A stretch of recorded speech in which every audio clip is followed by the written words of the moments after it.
This is part one of our short story, The Lady or the Tiger, and it's by Frank Stockton. Here we go. In the very olden time, there lived a semi barbaric king whose ideas, though somewhat polished and sharpened by the progressiveness of distant Latin neighbors, were still large, florid, untrammeled, as became the half of him which was barbaric.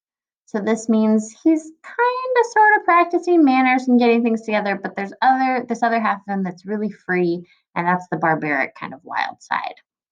He was a man of exuberant fancy, and withal of an authority so irresistible that at his will he turned his varied fancies into facts. So, whatever ideas he has, he's going to say that they're facts. He was greatly given to self communing, talking to himself, thinking with himself. And when he and himself agreed upon anything, the thing was done. When every member of his domestic and political systems moves smoothly in its appointed course, so when things go the way that he wants them to go, his nature was bland and genial. He's happy, he's friendly. But whenever there was a little hitch and some of his orbs got out of their orbits, he was blander and more genial still. So he's even calmer and more happy. For nothing pleased him so much as to make the crooked straight and to crush down uneven places. So he really enjoys getting things back to how they should be. Among the borrowed notions by which his barbarism had become simified was that of the public arena, in which, by exhibitions of manly and beastly valor, the minds of his subjects were refined and cultured.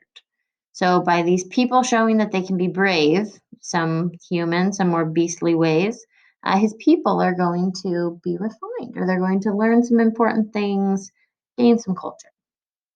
But even here, the exuberant and barbaric fancy asserted itself.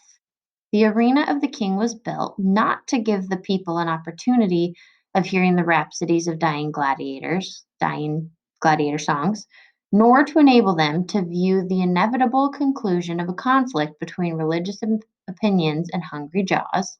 So typically, there would be like people who are being persecuted for their religion eaten by lions. But that's not what this arena is for. It says, but for purposes far better adapted to widen and develop the mental energies of the people.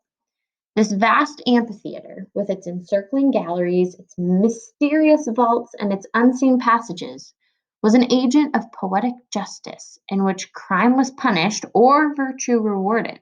So, crime punished, virtue, or doing good things is going to get a reward by the decrees of an impartial, so fair, and incorruptible, or like you can't mess it up, chance. So, based on chance, you'll either be rewarded or punished.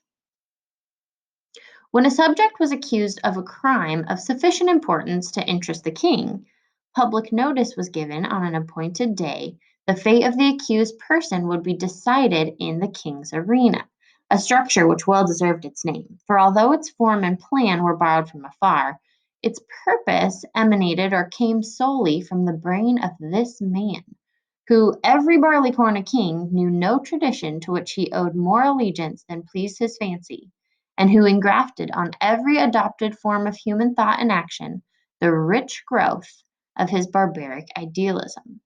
So, if you commit a crime and it's big enough deal to interest the king, there's going to be a notice that you would go to this arena and your fate's going to be decided in the arena. And it says here that our king loves the arena. We're going to pause part one right there.